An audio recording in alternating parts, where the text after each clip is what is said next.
ሰላም ጤና ይስጥልን ተመልካቾቻችን፣ የሳምንታዊ የኢዜአ ስፖርት ፕሮግራም ነው።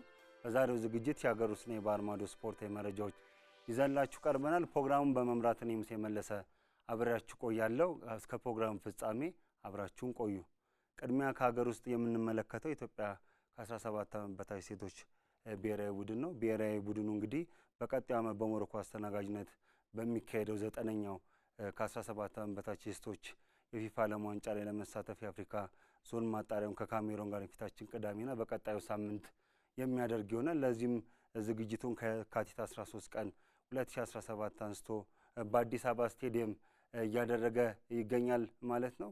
እስካሁን እንግዲህ ባደረገው ልምምድ ከኢትዮ ኤሌክትሪክና ከሌሎች የተለያዩ ክለቦች ጋር እንግዲህ የወዳጅነት ወይም ደግሞ የአቋም መለኪያ ጨዋታዎችን አድርጓል። እንግዲህ አሰልጣኝ ራውዳ አሊ ለብሔራዊ ቡድኑ ተጫዋቾች ዝግጅት ይረዳ ዘንድ 23 ተጫዋቾች ጥሪ አድርጋለች። እነዚህ ተጫዋቾች ጥሪ የተደረገላቸው ከኢትዮጵያ ሴቶች ፕሪሚየር ሊግ እና በኢትዮጵያ ሴቶች ከፍተኛ ሊግ ከሚወዳደሩ ቡድኖች ነው። በተለይ ደግሞ ከታዳጊ እግር ኳስ ከሚጫወቱ ቡድኖች 17 ዓመት በታች ውድድሮች አለመኖራቸው እንግዲህ የራሱ ተጽዕኖ አለው ማለት ነው። እንግዲህ ያም ሆነ ይሄ እንግዲህ የኢትዮጵያ ሴቶች ከ17 ዓመት በታች ብሔራዊ ቡድን ልምምዱን ከየካቲት 13 ቀን ጀምሮ በአዲስ አበባ ስቴዲየም ሲያከናውን ቆይቷል። የካቲት 26 የመጨረሻ ልምምዱን በአዲስ አበባ ስቴዲየም አድርጓል ማለት ነው። የመጨረሻ ልምምዱን በአዲስ አበባ ስቴዲየም ባደረገበት ወቅት የኢትዮጵያ እግር ኳስ ፌዴሬሽን ዋና ስራ አስፈጻሚ አቶ ባህሩ ጥላውና የኢትዮጵያ እግር ኳስ ፌዴሬሽን የታዳጊዎች እግር ኳስ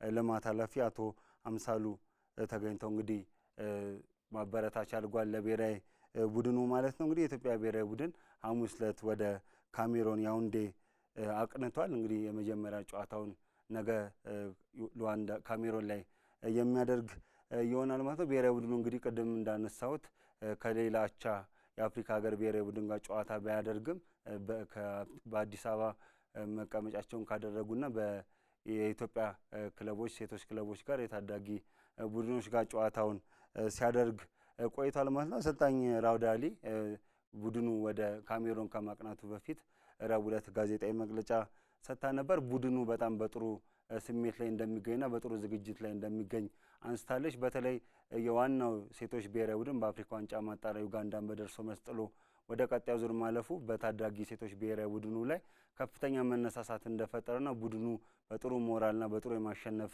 መንፈስ ላይ እንደሚገኝ ገልጻለች። እንግዲህ የቅድም እንዳነሳሁት መግቢያ ላይ ታዳጊ ብሔራዊ ቡድኖች የክለቦች ውድድር የታዳጊ እግር ኳስ ውድድር አለመኖሩ በሴቶች ፕሪሚየር ሊግና ከፍተኛ ሊግ ብቻ የሚጫወቱ ተጫዋቾችን ብቻ እንድመርጥ አስገድዶኛል። ባለፈው ዓመትም ከነበረው ስብስብም አብዛኞቹ የሉም ስትል ነው እንግዲህ አስተያየቷን የሰጠችው ራውዳ አሊ። ያም ሆነ እንግዲህ በዚህ ጨዋታ ላይ የተሻለ ውጤት አምጥተን ወደ ቀጣዩ ዙር ለማለፍ ጥረት እናደርጋለን ስትል በጋዜጣዊ መግለጫ ላይ ተናግራለች። በዚህ ጋዜጣዊ መግለጫ ላይ ቡድኗ አምበል ህዳት ካሱም አብራ ጋዜጣዊ መግለጫውን ሰጥታለች። በዚህም ቡድኑ በጥሩ የማሸነፍ ስሜትና ጥሩ ተነሳሽነት ላይ እንደሚገኝ ጨዋታውን ለማሸነፍ ወደ ካሜሮን እንደሚያቀና ገልጻለች ማለት ነው። የኢትዮጵያ ብሔራዊ ቡድን እንደምታስታውሱት አድማጭ ተመልካቾቻችን የመጀመሪያው ዙር ከዚምባብዌ ጋር ጨዋታውን ማድረግ ነበረበት። ይሁንና የዚምባብዌ ብሔራዊ ቡድን ራሱን ከውድድሩ በማግለሉ ምክንያት የኢትዮጵያ ብሔራዊ ቡድን በፎርፌ ነው ወደ ሁለተኛው ዙር ማለፍ የቻለው። እንግዲህ በሁለተኛው ዙር በአፍሪካ እግር ኳስ ውስጥ በጣም በጥንካሬ ስሙ ከሚነሳው የካሜሮን ብሔራዊ ቡድን ጋር ወሳኝ ጨዋታ ያደርጋል። ህዳት ካሱ በዚህ መግለጫ ላይ እንዳነሳችው የካሜሮን ብሔራዊ ቡድንን የቪዲዮ እንቅስቃሴዎች መመልከታቸውና በተለይ ደግሞ የቆሙ ኳሶችን ከመጠቀምና ተሻጋሪ ኳሶችን ከመጠቀም አኳያ የዛ ላይ አተኩረው እንደሚጫወቱ ለመረዳት ችለናል። ያንንም ትኩረት ያደረገ የጨዋታ ስልት ወደ ሜዳ ይዘን እንገባለን ስትል እንግዲህ አስተያየቷን ሰጥታለች ማለት ነው። ይሄ ብሔራዊ ቡድን እንግዲህ የመልስ ጨዋታውን መጋቢት 6 በአበበ ቢቂላ ስቴዲየም የሚያደርግ ይሆናል ማለት ነው። በዚህ አፍሪካ ዋንጫ ለመጀመሪያ ጊዜ 24 ሀገራት ይሳተፋሉ። 9ኛው የሴቶች የዓለም ዋንጫ ነው የሚካሄደው። በአፍሪካ ምድር ሲካሄድ ለመጀመሪያ ጊዜ ነው። አድማጭ ተመልካቾቻችን ከዚህ በፊት በአፍሪካ ተደርጎ ያውቅም። ሞሮኮ ለመጀመሪያ ጊዜ ይህን ታሪካዊ የእግር ኳስ ውድድር ታዘጋጃለች። ሞሮኮን ጨምሮ ሌሎች 4 ሀገራት ተደምረው 5 የአፍሪካ ሀገራት በዘንድሮ የአፍሪካ ዋንጫ ውድድር ላይ አህጉሪቷን ወክለው ይወዳደራሉ። እንግዲህ የኢትዮጵያ ብሔራዊ ቡድን በደርሶ መልስ ካሜሮናቸውን ካሸነፈ በሶስተኛውና በመጨረሻው ዙር ከዩጋንዳና ከኬንያ አሸናፊ ጋር የሚጫወት ይሆናል። እንግዲህ የኢትዮጵያ ብሔራዊ ቡድን መልካም ውጤት እንዲገጥመው በኢዜአ ስፖርት ስም እንመኛለን። ሌላው ከሀገር ውስጥ የምንመለከተው መረጃ የኢትዮጵያ ፕሪሚየር ሊግን ይሆናል። የኢትዮጵያ ፕሪሚየር ሊግ የአንደኛ ሳምንት ጨዋታዎች በአዳማ ሳይንስና ቴክኖሎጂ ዩኒቨርሲቲ ስቴዲየም በመካሄድ ላይ ይገኛሉ። ዛሬ አራተኛና የመጨረሻ ቀኑን ይዟል። ማክሰኞ ነበረ የመጀመሪያው ጨዋታ የተደረገው። ኢትዮ ኤሌክትሪክና ኢትዮጵያ ቡና ባደረጉት ጨዋታ ኢትዮጵያ ቡና 1-0 በሆነ ውጤት አሸንፏል።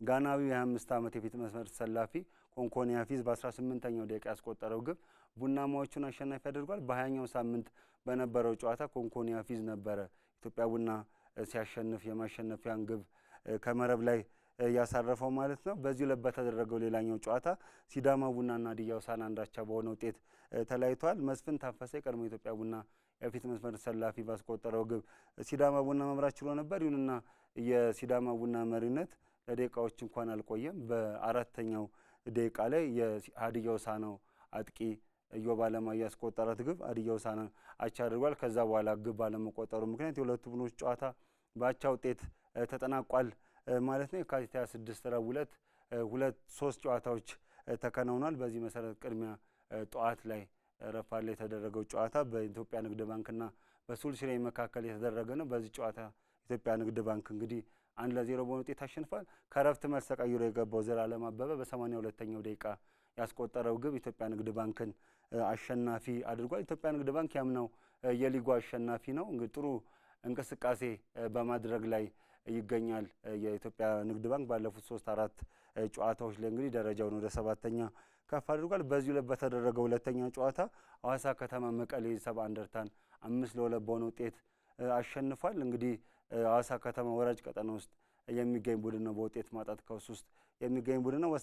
በጣም ወሳኝ የሚባል ድል ማስመዝገብ ችሏል። አሊ ሱሌማን 3 ግቦችን በማስቆጠር ሃትሪክ ሰርቷል። ቀሪዎቹም ግቦች አቤኔዘር ዮሐንስና ቢኒያም በላይ ከመረብ ላይ ያሳርፈዋል። እንግዲህ በኢትዮጵያ ፕሪሚየር ሊግ አሊ ሱሌማን ሃትሪክ ሲሰራ በዘንድሮ ውድድር ዓመት ሁለተኛው ተጫዋች ነው። በ20ኛው ሳምንት ጨዋታ ባህር ዳር ከተማ ቅዱስ ጊዮርጊስን ሲያሸንፍ ወንደሰን በለጠ ሃትሪክ ሰርቶ የመጀመሪያው ተጫዋች ሆኗል። በዘንድሮ ውድድር ዓመት 3 ግቦችን እያስቆጠረ ለመቀሌ ሰባ እንደርታ ያሬድ ብርሃኑ በፍጹም ቅጣት ምት ሲያስቆጥር 95ኛው ደቂቃ ላይ ቦና አሊ በጨዋታ አስቆጥሯል። ያሬድ ብርሃኑ በውድድር ዓመቱ ያስቆጠራቸውን ግቦች ወደ 8 ከፍ በማድረግ የከፍተኛ ግብ አስቆጣሪነቱን ከኢትዮጵያ ቡናው መስፍን ታፈሰ ጋር እኩል በ8 ግቦች በጋራ መምራት ጀምሯል። በዚሁ ላይ በተደረገው ሌላኛው ጨዋታ አርባ ምንጭ ከተማ አዳማ ከተማን 3-1 በሆነ ውጤት አሸንፏል። በዚህ ጨዋታ ላይ ስንታየው መንግስቱ ነበረ ጨዋታዎቹ መጀመሪያ ደቂቃዎች ላይ ባስቆጠረው ግብ አዳማ ከተማ መምራት ችሎ የነበረው። እንግዲህ አህመድ ሁሴን በእለቱ ሁለተኛውን ሃትሪክ ሰርቷል። 3 ግቦችን በማስቆጠር ሁለቱም በጨዋታ አንዱን በፍጹም ቅጣት ምት ማስቆጠር ችሏል። በዚህ መሰረት አርባ ምንጭ ከተማ አዳማ ከተማን 3-1 በሆነ ውጤት አሸንፏል። እንግዲህ አህመድ ሁሴን በዘንድሮ የውድድር ዓመት ያስቆጠራቸውን ግቦችም ከፍ ማድረግ ይችላል። በከፍተኛ ግብ አስቆጣሪነት ውስጥ ጥሩ ግስጋሴ እያደረገ ነው የተጫዋች። እንግዲህ አርባ ምንጭ ከተማ ባለፈው ዓመት ከከፍተኛ ሊግ ወደ ኢትዮጵያ ፕሪሚየር ሊግ ሲያር ትልቅ አስተዋጽኦ ያደረገ ተጫዋች ነው። በዘንድሮም የኢትዮጵያ ፕሪሚየር ሊግ ለአርባ ምንጭ ከተማ ቁልፍ አስተዋጽኦ ያደረጉ ከሚገኙ ተጫዋቾች መካከል ይጠቀሳል አህመድ ሁሴን። ይህንንም በተግባር ያሳየበት ጨዋታ ነው ማለት እንችላለን። እንግዲህ ሐሙስ ዕለት ፋሲል ከነማ ከባህር ዳር ከተማ፣ ቅዱስ ጊዮርጊስ ከወላይታ ዲቻ ጨዋታቸውን አድርጓል። የ21ኛው ሳምንት መርሃ ግብር ዛሬ ይጠናቀቃል። በዚህም ላይ 2 ጨዋታዎች ይደረጋሉ።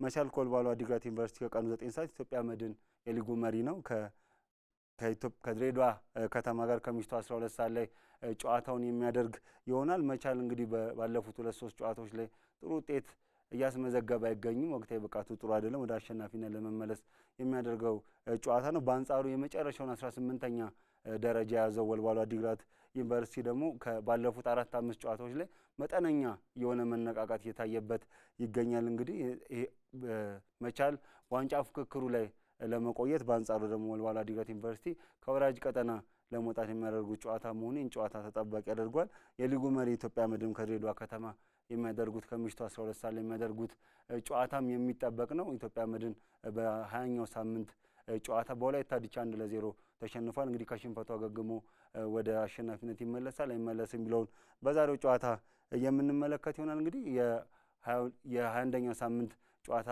አርብ ከጠናቀቀ በኋላ ከአንድ ቀን እረፍት በኋላ ከየካቲት 30 ቀን 2017 ጀምሮ ደግሞ የሁለተኛ ሳምንት ጨዋታዎች እስከ መጋቢት 3 ቀን 2017 ዓ.ም የሚከናወኑ ይሆናል። 9 ጨዋታዎች ይደረጋሉ። ሐዋሳ ከተማ ከኢትዮጵያ ቡና፣ ኢትዮ ኤሌክትሪክ ከስሁል ሽረ፣ ሀዲያ ሆሳዕና ከባህር ዳር ከተማ፣ ሲዳማ ቡና ከተማ፣ የሊጉ መሪ ኢትዮጵያ መድን ከኢትዮጵያ ንግድ ባንክ የሚያደርጉት ጨዋታ የ22ኛ ሳምንት ተጠባቂ መርሃ ግብር ነው። ወላይታ ዲቻ ከወልዋሎ ዓዲግራት ዩኒቨርሲቲ፣ አርባ ምንጭ ከተማ ከመቀሌ ሰብአ እንደርታ፣ መቻል ከፋሲል ከነማና ቅዱስ ጊዮርጊስ ከድሬዳዋ ከተማ የሚያደርጓቸው ጨዋታዎች የ22ኛ ሳምንት መርሃ ግብሮች ናቸው። እንግዲህ በየሳምንቱ የሚመዘገቡ ውጤቶች በዋንጫ ፉክክሩ ላይ ላለመውረድ በሚደረገው ትግል ላይ እንግዲህ የራሳቸው ተጽዕኖ አላቸው። ትርጉማቸውም ከፍ ያለ ነው። የነጥብ ተቀራራቢነቱ ከመብዛቱም አኳያ እንግዲህ በአንድ ጨዋታ የሚያሸንፍ ቡድን ደረጃው በ2-3 ሲያድግ፣ በተቃራኒ ደግሞ የሚሸነፍ ከሆነ ደግሞ አንድ ቡድን ደረጃው በዛው ልክ ዝቅ ይላልና የነጥብ ተቀራራቢነቱም አለ። አንድ ሳምንት አንድ ቡድን ሲያሸንፍ በቀጣዩ ሳምንት የሚሸነፍበት ሁኔታም እየተመለከትን እንገኛለን። እንግዲህ ወጥ አቋም በተወሰነ ደረጃ እየታየበት አይደለም። ፕሪሚየር ሊጉ ጥሩ ፍክክር ቢኖርም ግን ክለቦች ወጥ የሆነ ብቃት በማሳየት ደረጃ የሚኖራቸው ክፍተት አለ። ሁለተኛው ዙር ከተጀመረ በኋላ ጥሩ እንቅስቃሴ እያደረገ ነው የሚባለው ቡድን ኢትዮጵያ ቡና ነው። በ20ኛም በ21ኛም ሳምንት ጨዋታዎች ድል ቀንቶታል ማለት ነው። እንግዲህ በቀጣይ ጨዋታዎች ላይ ይህን ብቃቱን ያስቀጥላል አያስቀጥልም የሚለውን ነገር ምንመለከት ይሆናል። ኢትዮጵያ ንግድ ባንክም የአምና ሊጉ አሸናፊ ባለፈው ዓመት አሸናፊ ከሆነ በኋላ ዘንድሮ ወራጅ ቀጠና ነበር የመጀመሪያውን ዙር አብዛኛውን ጊዜ ያሳለፈው። ሁለተኛው ዙር ከተጀመረ በኋላ ያሉ ጨዋታዎችን በማሸነፍ እንግዲህ ከወገብ በላይ ወደ 7ኛ ደረጃ ከፍ ብሏል። እንግዲህ እነዚህ ክለቦች በቀጣይ ያላቸውን ብቃት አስቀጥለው ይሄዳሉ የሚለውን ነገር የምንመለከተው ይሆናል ማለት ነው። የሁለተኛው ሳምንት ጨዋታዎችን ሰኞ በሚኖረን የኢዜአ ስፖርት የሬዲዮ ፖድካስት ፕሮግራም የሚመለስበት ይሆናል ማለት ነው። ተመልካቾቻችን ከሀገር ውስጥ የነበሩን ስፖርታዊ መረጃዎች ይህን ይመስላሉ። ከአፍታ ቆይታ በኋላ ወደ ውጭ ስፖርታዊ መረጃዎች እናልፋለን። አሁንም ከኢዜአ ስፖርት ጋር አብራችሁን ቆዩ።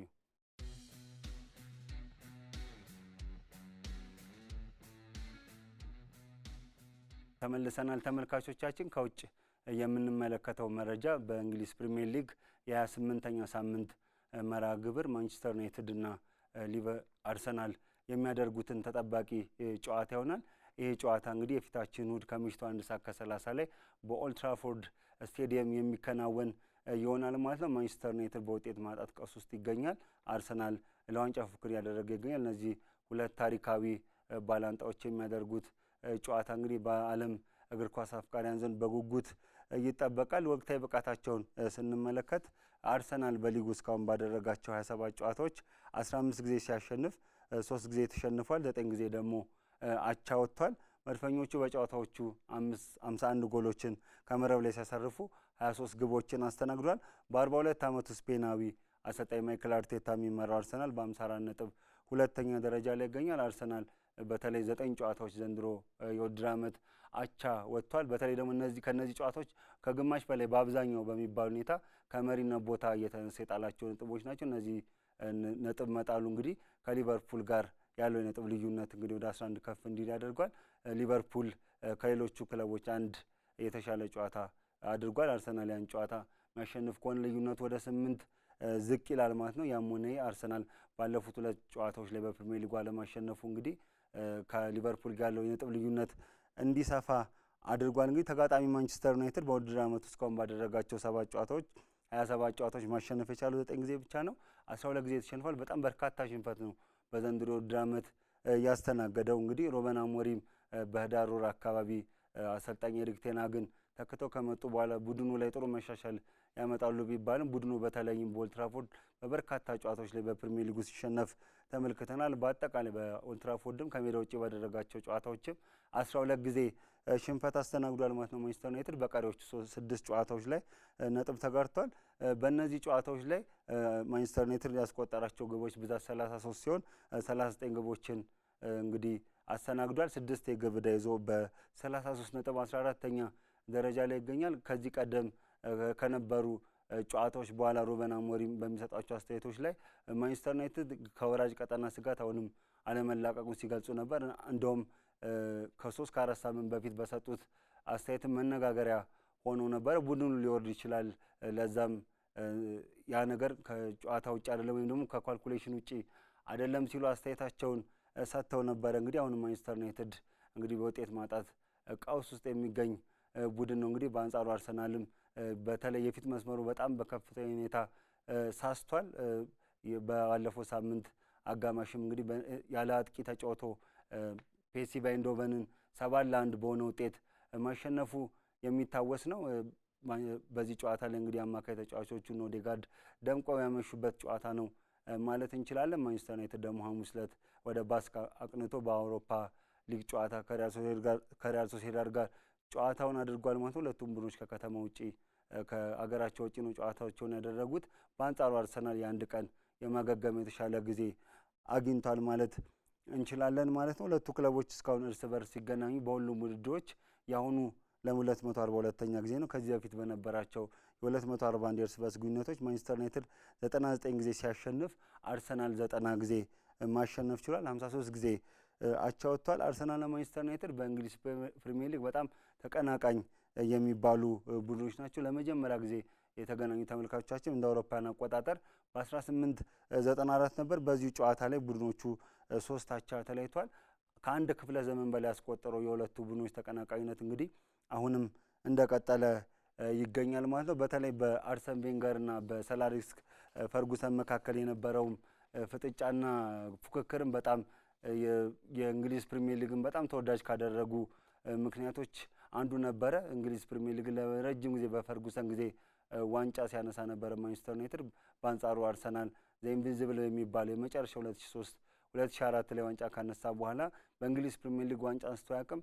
ማንቸስተር ዩናይትድን ባለፈው 76 ዓመት የእንግሊዝ ፕሪሚየር ሊግ ዋንጫን አንስቶ አያውቅም። ይሁንና ሁለቱም ቡድኖች ከዋንጫ ቢርቁም ግን በየዓመቱም የሚያሳዩት ፉክክር ጥሩ የሚባል ነው። የትኛውም ቡድን በየትኛውም ሁኔታ ላይ ሆነው እንግዲህ ጥሩ እንቅስቃሴ ነው የሚያደርገው። አንዱ ለአንዱ የሚተኛበትን አጋጣሚ አንመለከትም። ዘንድሮ እንኳን በእንግሊዝ ኤፍኤ ካፕ የሶስተኛ ዙር ውድድር ላይ አርሰናል ሜዳ ላይ ማንቸስተር ዩናይትድ በመለያ ምት በማሸነፍ ወደ አራተኛ ዙር ማለፉ የሚታወስ ነው። በዛ ጨዋታ ላይ አርሰናል ፍጹም ቅጣት ምስቶ ነበረ። ማንቸስተር ዩናይትድ በቀይ ተጫዋች ወጥቶበትም ነበርና በዛ ጨዋታ ላይ ማንቸስተር ዩናይትድ ጥሩ እንቅስቃሴ በማድረግ እንግዲህ ወደ ቀጣዩ ዙር ማለፉ ይታወሳል። በእንግሊዝ ፕሪሚየር ሊግ በመጀመሪያው ዙር ባደረጉት ጨዋታ ኤምሬትስ ሜዳ ላይ አርሰናል 2-0 ማሸነፉ ይታወሳል። እንግዲህ በዚህ ዓመት እንኳን በነበራቸው የእርስ በርስ ግንኙነት አንድ ጊዜ ሲያሸንፍ ማንቸስተር ዩናይትድ ሌላውን ጨዋታ አሸንፏል ማለት ነው። እስካሁን በፕሪሚየር ሊጉ ያላቸውን የእርስ በርስ ግንኙነት ደግሞ ስንመለከት ማንቸስተር ዩናይትድ 85 ጊዜ ሲያሸንፍ አርሰናል 77 ጊዜ ድል ቀንቶታል። 49 ጊዜ አቻውቷል። 211 ጊዜ ነው የተገናኙት እነዚህ ቡድኖች። ተመልካቾቻችን የፉትቦል ሊግ በሚባል ጊዜ ውድድሩና የእንግሊዝ ፕሪሚየር ሊግ ከተብሎ በ1990ዎቹ ፎርማቱና ስያሜ ከተቀየረ በኋላ በእነዚህ ውድድሮች ለ211 ጊዜ ተገናኝተው የበላይነቱን የወሰደው ማንቸስተር ዩናይትድ ነው። የዋንጫ እንትናቸውንም አጠቃላይ በፕሪሚየር ሊጉ ያነሱትንም ስንመለከት አርሰናል 13 ጊዜ ሲያነሳ ማንቸስተር ዩናይትድ 21 ጊዜ 20 ጊዜ አንስቷል ዋንጫውን ማለት ነው። እንግዲህ ዘንድሮ ሊቨርፑል ካነሳ ማንቸስተር ዩናይትድን 20 ጊዜ ፕሪሚየር ሊጉን ዋንጫ በማንሳት ከፍተኛ ብዙ ጊዜ ዋንጫውን ካነሱ ቡድኖች መካከል ተርታ ይሰለፋል ማለት ነው። ሊቨርፑል ያ እንዳይሆን ቢመኙም እንግዲህ የማንቸስተር ዩናይትድ ደጋፊዎች እንግዲህ ሊቨርፑል እያሳየ ካለው ወቅታዊ ብቃት አኳያ እንግዲህ ዋንጫውን ሊያነሳ የሚችልበት እድል ሰፊ ነው። 20ኛው ዋንጫ ካነሳ እንግዲህ ከማንቸስተር ዩናይትድ ጋር ተስተካከለ። እነዚህ ቡድኖች በእርስ በርሳቸው 33 ጊዜ የፕሪሚየር ሊጉን ዋንጫ አንስተዋል። ማንቸስተር ዩናይትድ እና አርሰናል ለሁለቱም በጣም ትልቅ ትርጉም ያለው ጨዋታ ነው። ከተቀናቃኝነታቸው ባለፈ ከወቅታዊ ብቃት አንጻር ስንመለከት አርሰናል በሊቨርፑል ላይ በሊጉ መሪ ሊቨርፑል ላይ ጫና ለማሳደር የእሁዱን ጨዋታ የግድ ማሸነፍ አለበት። ሊቨርፑል ነገ ከምሽቱ 12 ሰዓት ላይ በአንፊልድ ሮድ ስቴዲየም ከሳውዛምፕተን ጋር ጨዋታውን ያደርጋል። ይህን ጨዋታ ካሸነፈ ሊቨርፑል በ14 ልዩነቱን ያሰፋል። በጣም ለአርሰናልን ከፍተኛ ጫና ውስጥ የሚከት ነው ማለት ይቻላል። ለዛም ምላሽ መስጠት አለበት አርሰናል በእሁዱ ጨዋታ ላይ እንግዲህ የሁለቱ ቡድኖች ባላቸው ታሪካዊ ተቀናቃኝነትና የትም ደረጃ ላይ ቢገኙ በሚያሳዩት ተቀራራቢና ተመጣጣኝ ፉክክር እንግዲህ ተቀናቃኝነታቸው ይበልጥ እየጋለ መጥቷል። በሁለቱም ደጋፊዎች በዓለም እግር ኳስ አፍቃሪያን ዘንድ የጨዋታ በጉጉት ይጠበቃል። ከጉዳት ጋር ያሉ መረጃዎችን ስንመለከት በማንቸስተር ዩናይትድ በኩል ሊሳንድሮ ማርቲኔዝ ባጋጠመው የረጅም ጊዜ ጉዳት ምክንያት በጨዋታው አይሰለፍም። ሌላኛው ኮትዲቯራዊ አማድ ዲያሎ፣ ሉክ ሾው፣ ሜሰን ማውንት ኮቢ ሜኑና ጆን ኢቫንስ እነዚህም ረጅም ጊዜ ጉዳት ላይ የሚገኙ ተጫዋቾች ናቸው። በዚህ ጨዋታ ላይ አይሰለፉም። ሃሪ ማጓየር እንግዲህ በጋጠመው መጠነኛ ጉዳት በውዱ ጨዋታ ይሰለፋል አይሰለፍም የሚለው ጉዳይ እንግዲህ አነጋጋሪ ወይም ደግሞ አጠራጣሪ ሆኗል ማለት ነው። በኢፕስዊች ታውኑ ጨዋታ የቀይ ካርድ የተመለከተው ፓትሪክ ዶርጉ የማንቸስተር ዩናይትዱ የተከላካይ መስመር ተጫዋች በውዱ ጨዋታ ላይ በቅጣት ምክንያት አይሰለፍም። የአርሰናልን ስንመለከት ቡካዮ ሳካ፣ ጃፓናዊ ታኬሩ ቶሚያሱ፣ ገብርኤል ጀሱስ እና ጋብሪኤል ማርቲኔሊ በዚህ ጨዋታ ላይ እንደማይደርሱ ነው እየተነገረ የሚገኘው። ጋብሪኤል ማርቲኔሊ ምናልባት መጠነኛ ልምምድ መስራት ቢጀምርም በዚህ ጨዋታ ላይ ሊደርስ ይችላል ወይስ አይችልም የሚለው ጉዳይ ማይክል አርቴታ እርግጠኛ እንዳልሆኑና ይህንንም እስከ መጨረሻው ሰዓት በማየት ውሳኔ እንደሚያስተላልፉ ተነግሯል። እንግዲህ አርሰናልም ማንቸስተር ዩናይትድም በዘንድሮ ውድድር ዓመት በጣም በጉዳት እየተጠቁ ይገኛሉ። እነዚህ ሁለቱ ቡድኖች በተለይም አርሰናል የፊት መስመር ተጫዋቾቹ ጉዳት አጋጥሞቻል። በተለይ ጋብሪኤል ጄሱስ በጥሩ ብቃት ሊሆን ያጋጠመው ጉዳት አርሰናልን የአጥቂው መስመር በጣም እንዲሳሳ አድርጎታል። ባለፉት ጨዋታዎች ላይ አርሰናል ውስጥ አጥቂ ያለመኖሩ በጣም እንደ ትልቅ ክፍተት ሲታይ ነበረ። በአንጻሩ ማንቸስተር ዩናይትድም የአማድ ዲያሎ መጎዳት እንግዲህ የአጥቂ መስመር እንቅስቃሴውን ከፍተኛ መሳሳት ወይም ደግሞ ከፍተኛ መዳከም እንዲፈጠር አድርጓል። እነዚህ ቡድኖች በጉዳት እየተፈተኑ የእሁዱን ጨዋታ የሚያደርጉ ይሆናል። የ46 ዓመቱ እንግሊዛዊ አንቶኒ ቴለር ናቸው ይህንን ተጠባቂ ጨዋታ የሚመሩት። የመጀመሪያውን ዙር ጨዋታ ተመልካቾቻችን የ30 ዓመቱ ሳም ባሮት ነበረ በዋና ዳኝነት የመሩት። ይህን ጨዋታ አርሰናል 2-0 ማሸነፉ የሚታወስ ነው። አንቶኒ ቴለር በጣም በአውሮፓም በእንግሊዝም ከፍተኛ ልምድ ያካበቱ ዳኛ ናቸው። በተለያዩ ጨዋታዎች ላይ በሚያሳልፏቸው ውሳኔዎች አንዳንድ ትችት ቢያጋጥማቸው እንግሊዝ አለኝ ከምትላቸው ቁልፍ ዳኞች መካከል አንዱ ናቸው ማለት ይቻላል። ካላቸው ወቅታዊ ብቃት አንጻር ለአርሰናል የጨዋታውን የማሸነፍ የቅድሚያ ግምት ቢሰጥም ማንቸስተር ዩናይትድ ግን ከአርሰናል ጋር ባለው የቀደመ ታሪክ ጨዋታውን ሊያሸንፍ እንደሚችልና በሜዳውን ከመሆኑ አንጻር 3 ነጥቡን ሊወስድ እንደሚችልም የተለያዩ ግምቶች አሉ። በጣም ተመጣጣኝና ተፎካካሪ በጣም ተጠባቂ ፉክክር ይደረጋል ተብሎ ነው የሚጠበቀው። ከሀገር ውስጥም ከውጭም ያነሳናቸውን የስፖርታዊ መረጃዎች በሰኞ የኢዜአ ስፖርት የሬዲዮ ፖድካስት የድረ ጨዋታ ትንተና በስፋት እንመለስባቸዋለን። ተመልካቾቻችን የዛሬው የኢዜአ ስፖርት ፕሮግራም ይህን ይመስል ነበረ። ሳምንት በሌላ ፕሮግራም እስከምንገናኝ ቸርን ሰንብት።